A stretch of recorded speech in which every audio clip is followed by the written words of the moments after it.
नमस्कार विद्यार्थी मित्रांनो, SM स्कूल टीचर या माझे यूट्यूब चॅनलमध्ये सर्वांचं स्वागत आहे। विद्यार्थी मित्रांनो, आजच्या व्हिडिओच्या माध्यमातून आपण पाहणार आहोत तिसरा घटक अपूर्णांक आणि त्यामधील उपघटक अंशाधिक, छेदाधिक व पूर्णांकयुक्त अपूर्णांक आणि परस्पर रूपांतर हे सर्व पाहणार आहोत। परंतु त्यापूर्वी तुम्हाला मी सांगू इच्छितो की जर तुम्ही चॅनलवरती नवीन असाल तर चॅनलला सबस्क्राइब करा, त्याचबरोबर साइडचे जे बेल आयकॉन आहे त्याला सुद्धा प्रेस करा, जेणेकरून तुम्हाला नवनवीन व्हिडिओच्या नोटिफिकेशन मिळत जातील। चला तर व्हिडिओला सुरुवात करूया। पहा, अंशाधिक आणि छेदाधिक काय आपण पाहणार याच्यामध्ये अंशाधिक आणि छेदाधिक हे लक्षात ठेवायचे तुम्हाला। काय बघा, छेदाधिक अपूर्णांक, काय छेदाधिक अपूर्णांक, पहिले आपण काय पाहणार छेदाधिक अपूर्णांक। मग छेदाधिक अपूर्णांक कशाला म्हणतात? ज्या अपूर्णांकाचा छेद त्याच्या अंशापेक्षा मोठा असतो त्या अपूर्णांकास छेदाधिक अपूर्णांक असे म्हणतात। म्हणजेच इथे तुम्हाला उदाहरण दिलंय पहा, 3/7, 5/9, 8/11। तिन्ही उदाहरणामध्ये जर तुम्ही बघितलं तर त्याचा जो छेद आहे तो अंशापेक्षा मोठाच दिसतोय, म्हणजे 3पेक्षा 7 मोठा आहे, 5पेक्षा 9 मोठा आहे, 9पेक्षा 11 मोठा आहे। आणि म्हणून असे जे अपूर्णांक आहेत ह्यांना काय म्हटलं जातं? छेदाधिक अपूर्णांक। ज्यांचा छेद मोठा, ज्या अपूर्णांकांचा छेद मोठा त्या अपूर्णांकाला छेदाधिक अपूर्णांक असे म्हणतात। पुढचा मुद्दा आहे अंशाधिक अपूर्णांक। आता त्याच्या उलट छेदाधिक अपूर्णांक आपण बघितलं, त्याच्या उलट आहे अंशाधिक अपूर्णांक। ज्या अपूर्णांकाचा अंश त्याच्या छेदापेक्षा मोठा असतो त्या अपूर्णांकास अंशाधिक अपूर्णांक असे म्हणतात। आता ह्याच्यामध्ये बघा त्याच्या उलट दिसतंय, 4/3, 21/4, 25/7। प्रत्येकामध्ये जो अंश आहे तो छेदापेक्षा मोठा दिसतोय आणि म्हणून अशा अपूर्णांकाला अंशाधिक अपूर्णांक असं म्हटलं जातं। पुढे पाहूया, पुढे पहा, पूर्णांकयुक्त अपूर्णांक। पूर्णांकयुक्त अपूर्णांक किंवा ह्यालाच मिश्र अपूर्णांक असं सुद्धा म्हणतात। ज्या अपूर्णांकेत एक भाग पूर्णांक, ज्या संख्येत एक भाग पूर्णांक व एक भाग छेदाधिक अपूर्णांक असतो, छेदाधिक अपूर्णांक असतो त्या संख्येला पूर्णांकयुक्त अपूर्णांक किंवा मिश्र अपूर्णांक असे म्हणतात। काय सांगितलंय? एखादी संख्या असेल त्याच्यामध्ये एक जो अंक आहे तो पूर्ण आहे, म्हणजे एक जो भाग आहे तो पूर्ण आहे। ह्याच्यामध्ये तुम्हाला दिसतंय की पहिल्या ह्याच्यामध्ये तुम्हाला दिसतं की 5 जो आहे तो इथे 5 आहे तो पूर्ण आहे, आणि त्याच्यानंतर त्याच्याबरोबर एक अपूर्णांक सुद्धा लिहिलेला आहे, तो अपूर्णांक कोणता आहे? छेदाधिक, म्हणजे त्याचा छेद मोठा आहे असं। मग असं मिळून जो अपूर्णांक तयार होतो त्याला म्हटलं जातं पूर्णांकयुक्त अपूर्णांक। पूर्णांकयुक्त अपूर्णांक म्हणजे एक पूर्णांक आहे आणि दुसरा काय आहे त्याच्याबरोबर अपूर्णांक आहे, किंवा मिश्र अपूर्णांक, म्हणजेच पूर्णांक पण आहेत आणि अपूर्णांक पण, असं दोघांचं मिश्रण आहे, अशाला काय म्हटलं जातं? पूर्णांकयुक्त अपूर्णांक किंवा मिश्र अपूर्णांक। आता ह्याच्यामध्ये दुसरं उदाहरण दिलंय 19, दुसरं काय आहे 19 पूर्णांक आणि 7/12 अपूर्णांक। आता ह्याच्यामध्ये पहा 9.3/7 या संख्येचे वाचन 9.3/7 असे करतात। काय? 9.3/7, म्हणजे इथे जर आपल्याला वाचायचं असेल, इथे काय आपण काय वाचणार? 5.1/2, 19.7/12 अशा प्रकारे इथे आपण वाचन करू शकतो। मग पुढे जाऊया आपण। पुढे जर बघितलं तर अंशाधिक अपूर्णांकांचे पूर्णांकयुक्त अपूर्णांकात रूपांतर करायचं असेल तर कसं करणार? अंशाधिक म्हणजे ज्याचा अंश मोठा आहे, जसं की इथे उदाहरण दिलंय 25/8, ह्याचा अंश मोठा आहे, ह्याचं आपल्याला कशामध्ये रूपांतर करायचं आहे? पूर्णांकयुक्त अपूर्णांक म्हणजेच मिश्र अपूर्णांकामध्ये करायचं आहे। मग अंशाधिक अपूर्णांक जो दिलेला आहे त्याच्याबरोबर आपण काय करणार? त्याचा भागाकार किती येतो ते पहिले भाग द्यायचा आणि त्याच्यानंतर त्याची बाकी आणि खाली छेद जसं तसं येणार। मग पहा इथे मी 25ला भाग देतोय, किती? 25ला जर मी भाग दिला आहे 8ने जर भाग दिला तर 8 त्रिक 24 किती होतात 8 त्रिक 24 आणि बाकी किती उरते 1. बाकी किती आहे 1. मग जे बाकी उरलेले आहे ते इथे लिहा आणि जो भागाकार आलेला आहे तो इथे लिहा आणि बाकीचं काय छेद 8 जसे होता तसं. मग पहा 3 इथे आला 3 इथे आला आणि त्याच्यानंतर जे बाकी आहे ते इथे आले. मग अशा प्रकारे आपण घेऊ शकतो. जर तुम्हाला हे असं लिहायचे असेल 14/3 ह्याला जर तुम्हाला मिश्र अपूर्णांकामध्ये लिहायचे असेल तर 3 त्रिक 12 किती होतात 3 त्रिक 12. मग राहिले किती 2. मग 2 बाकी इथे आणि 3 जसेच तसं. अशा प्रकारे आपण हे अंशाधिक अपूर्णांकाचे रूपांतर पूर्णांकयुक्त अपूर्णांकामध्ये करू शकतो किंवा मिश्र अपूर्णांकामध्ये करू शकतो. मग ह्याच्यामध्ये हे आपण पूर्णांकयुक्त अंशाधिक अपूर्णांकाचे पूर्णांकयुक्त अपूर्णांकामध्ये रूपांतर केलं. त्याच्यानंतर त्याचे जर उलट करायचे असेल तर काय करणार पहा. पूर्णांकयुक्त अपूर्णांकांचे अंशाधिक अपूर्णांकात रूपांतर. जसं की 3.7/9 असं दिलेलं आहे. मग काय करायचं पहा अतिशय सोपं आहे. हा जो खाली 9 दिसतो त्याला पूर्णांक जो असतो त्याला गुणिले करा म्हणजेच 9 गुणिले 3 किंवा 3 गुणिले 9 एकच येणार आहे आणि त्याच्यानंतर अधिक 7. 3 गुणिले 9 केल्यानंतर 27 होतात आणि अधिक 7 एकूण जर आपण केले तर आणि हा जो खालचा छेद आहे तो जसाच तसा 9 9 27 अधिक 7 केले तर किती होतात 34 होतात आणि छेद 9. म्हणजेच कशामध्ये रूपांतर झालं पहा. मिश्र अपूर्णांक होता त्याचं किंवा पूर्णांकयुक्त अपूर्णांक होता त्याचं रूपांतर कशामध्ये आपण केलं अंशाधिक अपूर्णांक म्हणजेच ज्याचा अंश मोठा अशाला अंशाधिक अपूर्णांक असं म्हणतात. ज्याचा छेद मोठा त्याला छेदाधिक अपूर्णांक असं म्हणतात. आता हे तुम्हाला इथे काय दिलेलं आहे ते लक्षात ठेवायचे. पाव कशाला आपण म्हणतो पाव म्हणजेच 1/4 म्हणजेच 4पैकी 1 भाग ह्याला आपण पाव म्हणतो. त्याच्यानंतर 2पैकी 1 भाग म्हणजे अर्धाच. त्याच्यानंतर 4पैकी 3 भाग म्हणजे पाऊण आणि 1 पूर्णांक आणि पाव म्हणजे सव्वा होतो. 1 आणि पाव म्हणजे सव्वा होतो. 1 आणि अर्धा म्हणजेच दीड होतो. 1 आणि पाऊण म्हणजेच 1.25 होतात. अशा प्रकारे पाव अर्धा पाऊण त्याच्यानंतर 1 सव्वा दीड 1.25 2 अशा प्रकारे तुम्हाला लक्षात ठेवायचं आहे. पुढे जाऊया. पुढे डायरेक्ट आपण मागील वर्षाचे प्रश्न पाहणार आहोत. ह्याच्यामध्ये जास्त नव्हतंच. तुम्हाला जेवढ्या मुद्द्यांवरती प्रश्न विचारलेले आहेत तेच मुद्दे मी महत्त्वाचे इथे मुद्दे घेतलेले आहेत आणि तेवढंच तुम्हाला करायचं सुद्धा आहे. मग पहा मागील वर्षाच्या प्रश्नामध्ये प्रश्न पहिला काय सांगतोय आपल्याला. प्रश्न 47/3 या अपूर्णांकांचे पूर्णांकयुक्त अपूर्णांकात रूपांतर करा. म्हणजेच मिश्र अपूर्णांकामध्ये रूपांतर करायचं.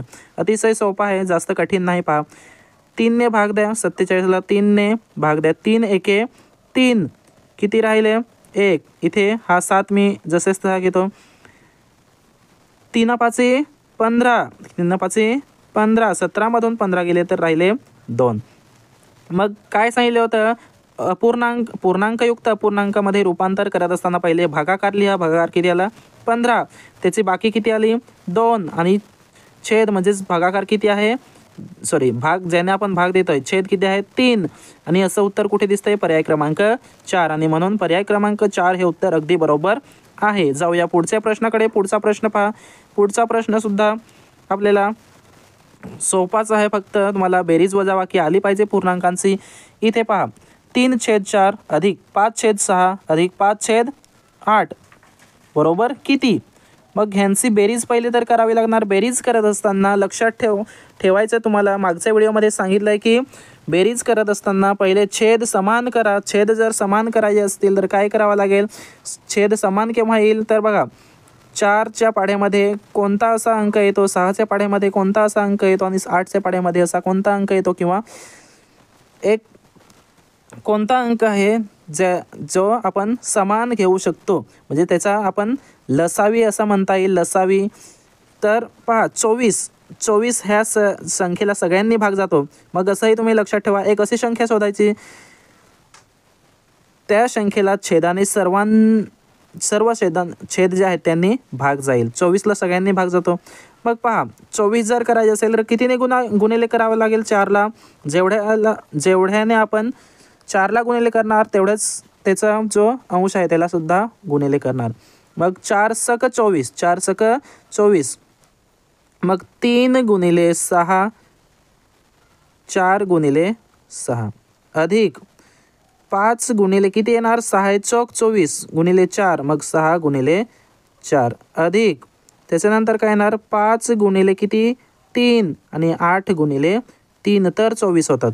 मग पहा 6 त्रिक 18 अधिक छेद 24 अधिक त्याच्यानंतर 5 चौक 20, 20 छेद 24 अधिक 5 त्रिक 15, 15 छेद 24. सर्वांचा छेद सारखाच आला. आता फक्त वरच्यांची बेरीज करा. वरच्यांची बेरीज करायची असेल तर बेरीज आपण डायरेक्ट करू शकतो. 18 अधिक 20, 18 अधिक 20 किती होतात 30 आणि 38, 38 आणि हे 15 किती होतात 48, 48 आणि हे 53 किती होतात 53, म्हणजेच 53 छेद 24 असे आपल्याला एक संख्या मिळते. असे आपल्याला एक अंशाधिक संख्या मिळते. त्याला आपल्याला पूर्णांक युक्त अपूर्णांक किंवा मिश्र अपूर्णांकामध्ये आपल्याला रूपांतर करायचं आहे.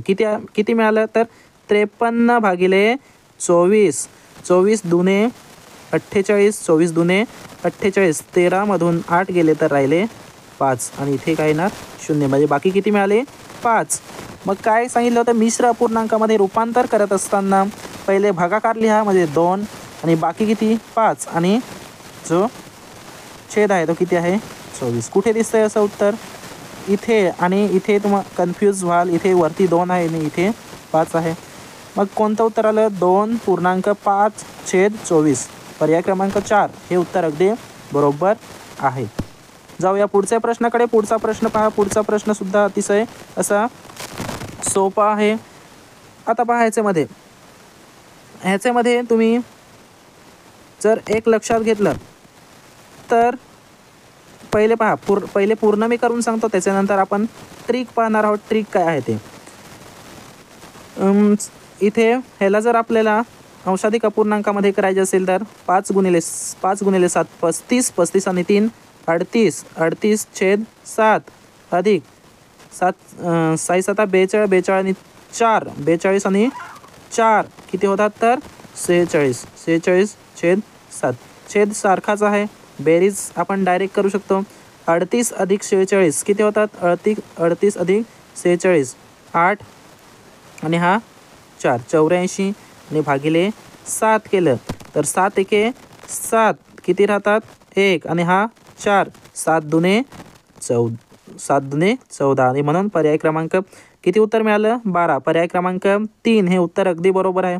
आता हेच मी तुम्हाला ट्रिकने सांगतो बघा. ट्रिकने कसं येणार, ट्रिकने डायरेक्ट आपण सोडू शकतो. 5 आणि 6 किती होतात 11. ह्यांची जर मी बेरीज केली डायरेक्ट तर किती होतात 7 आणि 7 किती होतात किती मिळतं 1. मग 11 अधिक 1 किती होतात 12. असं सुद्धा आपण करू शकतो. म्हणजे डायरेक्ट जर पूर्णांक मिळत असेल तर डायरेक्ट आपण बेरीज करू शकतो. मग अशा प्रकारे आपण हा प्रश्न सोडवलेला आहे. जाऊया पुढच्या प्रश्नाकडे. पुढचा प्रश्न आणि हा जो प्रश्न आहे हा शेवटचा प्रश्न आहे. पहा प्रश्न काय सांगतो 3/5, 3/2, 3/8, 3/7 या अपूर्णांकांची उतरत्या क्रमाने मांडणी केली असता सर्वात मोठा अपूर्णांक व सर्वात लहान अपूर्णांक यामधील फरक किती. उतरत्या क्रमाने आता पहा ह्याच्यामध्ये उतरत्या क्रमाने जर मांडणी करायची असेल तर प्रत्येकाचा अंश सारखाच आहे. मग जो सर्वात ज्या अपूर्णांकाचा छेद जो आहे तो सर्वात मोठा तो काय असणार आहे तो असेल सर्वात छोटा. लक्षात घ्या ज्या अपूर्णांकाचा छेद सर्वात मोठा असेल तो सर्वात असणार आहे छोटा आणि म्हणून सर्वात छोटा काय येणार आहे. पण आपल्याला उतरत्या क्रमाने म्हणजेच पहिले सर्वात मोठा यायला पाहिजे. सर्वात मोठा कोण असणार मग 3/2 सर्वात मोठा, त्याच्यानंतर 3/5, त्याच्यानंतर 3/7, त्याच्यानंतर 3/8. अशा प्रकारे हे येत जाईल. आता जर आपण ह्याच्यामध्ये प्रश्न वाचला तर सर्वात मोठा अपूर्णांक कोणता आहे सर्वात मोठा 3/2 आणि सर्वात लहान कोणता आहे 3/8. 3/2 आणि 3/8. आता पहा, आता ह्याच्यामध्ये डायरेक्ट वजाबाकी करू शकत नाही, लक्षात घ्या. जर छेद सारखे असतील तर आपण करू शकतो. मग पहिले तर छेद समान करा. मग छेद जर समान करायचे असतील तर काय करावं लागेल, ह्याला मी कितीने गुणलं तर 8 मिळेल, कारण हा आपण 8 ह्याला बनवू शकतो. 4ने गुणा, मग हा होईल 12 आणि हा होईल 8 वजा 3 आणि हा होईल 8. 12 वजा 3 केलं तर किती मिळणार आपल्याला, 12 वजा 3 केलं तर आपल्याला किती मिळणार 9. 9/8 किती 9/8 हे आपल्याला उत्तर मिळालं. पण असं आपल्याला पर्यायामध्ये दिसतंय का, नाही. मग आपण दुसरंसुद्धा करू शकतो. 9/8 असं आपल्याला मिळालं. हेच आपण दुसऱ्या प्रकारे करू शकतो. पहा काय येतं ते. दुसऱ्या प्रकारे आपल्याला कसं मिळणार, ह्याला ह्याने गुणा, ह्याला ह्याने गुणा, किती होतात तर 8×3 = 24. 8×3 = 24 वजा हे 2 गुणिले 3 केले तर 6 आणि भागिले 2 आणि 8 16. 24 वजा 6 किती मिळणार, 24 वजा 6 जर केले तर हा आपल्याला 18 मिळणार भागिले 16, म्हणजेच 18/16. हे पर्याय क्रमांक 1 मध्ये आपल्याला दिसतंय. आधी किती आलं होतं 9/8. मग हे सुद्धा चुकीचं उत्तर आहे का, नाही, बरोबर आहे. हा सममूल्य अपूर्णांक आपल्याला मिळाला. ह्यालाच आपण 2ने जर गुणलं तर हा 18 आणि ह्याला 16 करू शकतो आपण, काहीच फरक नाही. म्हणजेच दोन्ही उत्तर अगदी बरोबर आहेत, म्हणून पर्याय क्रमांक 1 हे उत्तर अगदी बरोबर आहे. आजच्या या व्हिडिओमध्ये बस एवढंच होतं. सर्व प्रश्न कवर केलेले आहेत. ह्याच्यामध्ये काही डाऊट असेल तर तुम्ही मला कॉमेंट करून कळवू शकतात. त्याचबरोबर हा व्हिडिओ कसा वाटला तुम्हाला ते सुद्धा मला कळवा. जर आवडला असेल तर व्हिडिओला नक्की लाईक करा आणि दुसऱ्यांनासुद्धा शेअर करा, जेणेकरून दुसऱ्यांनासुद्धा ह्या व्हिडिओचा फायदा होईल. आजच्या या व्हिडिओमध्ये बस एवढंच. थँक्यू.